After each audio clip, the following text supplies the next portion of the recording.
All right, guys, we're back, and it's time for some Pop or Bust. The Pop or Bust is the segment we do about hard decisions. We're going to tell you something we played, watched, read, or whatever we did this week. And if we pop it, we're suggesting you do one of those things. And if we bust it, we're saying it is not Culture Pop approved. We are taking bullets for you people, especially in the last few months with the coronavirus.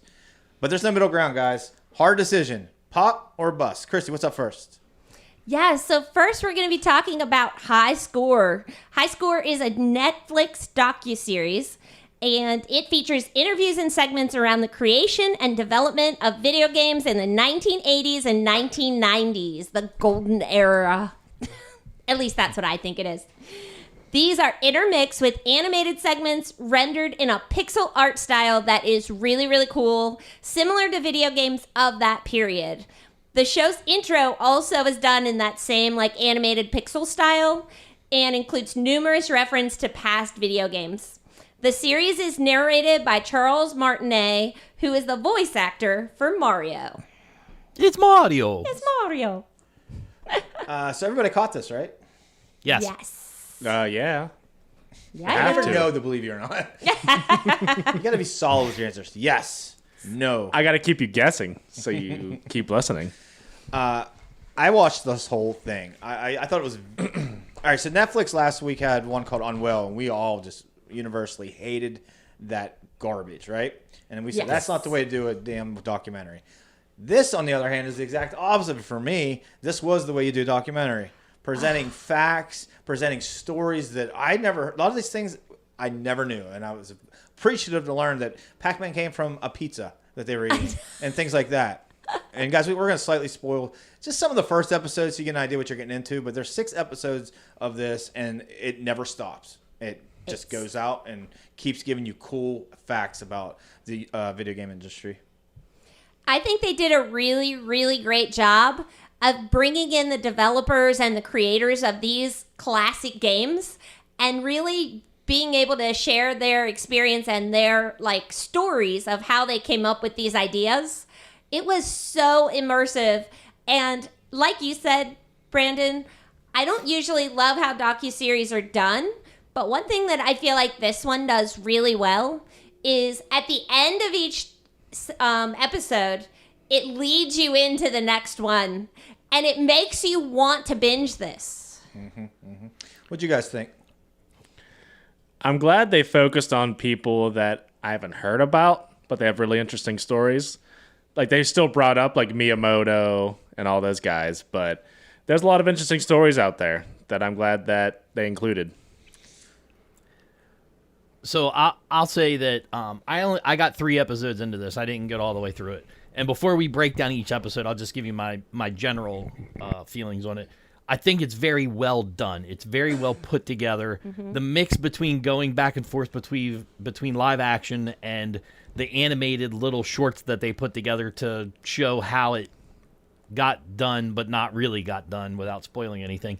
The flipping back and forth of that part was really cool.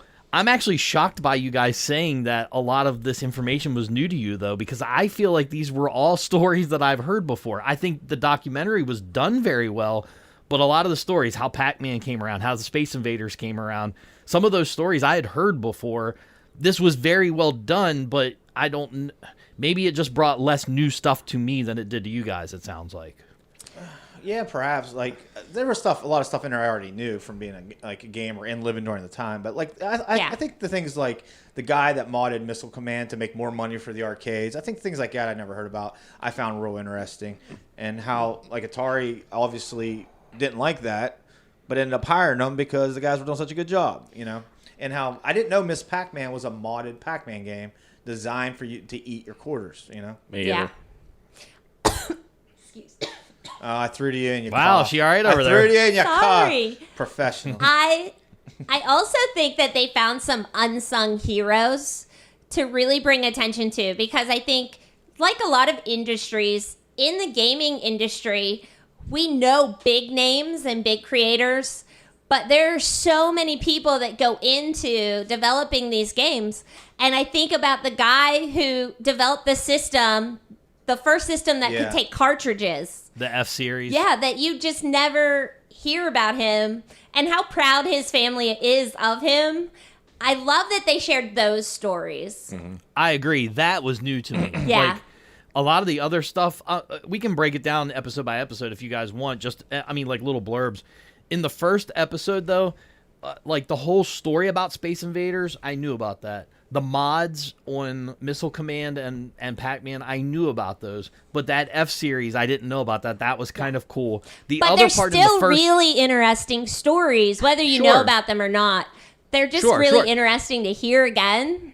and the way that they Yeah. and the way that they put it together on this is done very well. That's Yeah. what I'm saying. Like I'm giving it top stars as far as creativity and how it was put together. The stories, though, I've heard some of, or most of them, I guess I'll say. The other thing that I thought was very interesting in the first episode, I knew the story of Space Invaders, but him breaking that book out and showing the pixelated, how the characters were put together and the pixels actually drawn, and that was fascinating to me. That I really liked. I absolutely loved that part in the first episode because I was trying to look at his pages and look at the kind of notes he put in there. Yeah. Yeah. And I thought it was cool how he used them little grids to make pixel art. And I thought that notebook was so cool. Like, I really wanted to Yeah. read that notebook.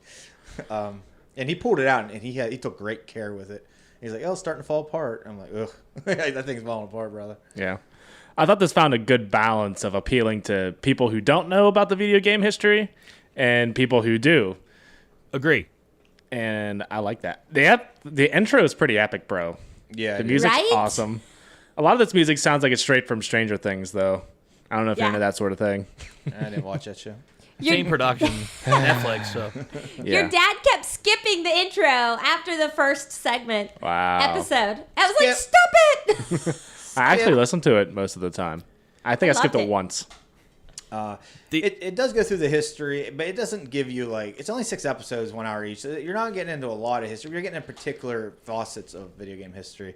Where what's the second episode about? I can't remember. The third episode is the only one I really didn't like. I didn't dislike it. It was about D&D and role playing games, and Yeah. there's a lot of that information I just wasn't myself interested in. I could see other people being interested in it, but the one with, what's that? sorry, was E.T. in the first one or the second one? He was in the first one. First one. Yeah. Okay. Because Nintendo took up the bulk of the second one, I believe. Oh yeah, that's right. Yeah. Yeah. The fighting game one was cool because I remember those days. It was Street Fighter or Yep. Mortal Kombat, and that episode I thought was really good. They're all really good. The only one that just kind of fell a little short for me was the D&D one. Not that, like I said, not that it wasn't good, just not for me. And I'm going to go ahead and lead that into my final verdict. This thing's a huge pop for me. I felt like every episode gave me something I didn't know about the industry, or told stuff I didn't know in a nice enough way to hear it again. So I Yeah. enjoyed it. Big pop for me. I binged this pretty much, probably 2 sittings. Yeah. I also am going to give this a big pop. I was glued to the TV set, just listening to these stories and all of the details and just watching how your favorite games came together. It was just really nostalgic for me. I liked it. 2 pops. This is the type of stuff I look up on YouTube anyway. So this is right up my alley. I'm definitely going to pop it. I think just saying the guy that inspired the look of Kirby was worth it for me. Yeah, seriously, that was so cool. That's crazy. Yeah. He He actually does look like him. he had no charisma, but that's all right. He was just an attorney. Anyway, yeah, that's a cool story. Watch it for that. That's a really awesome story. 3 pops, Gash. What you got? So for me, my only problem with this series is that I knew a lot of the information in it. The way that it's put together and the way that it's done, and they do throw in enough extra little stuff that is kind of on the peripheral that I didn't know about, that I am going to pop this. I will say this though. In my opinion, you really have to be into video games to watch this. My thought is the average person that doesn't play a lot of video games, this might be a little cumbersome for them. The 4 of us all popped it, and I think that makes sense because we all play video games a lot. But if you're up or down about video games, or you watch our podcast for the movies and the TV shows, it might be a little bit much for you. I agree with that. I think you had to kind of live in the era to enjoy these as much as I did anyway, But that's 4 pops for High Score. You can find that on Netflix right now. Culture Pop approved.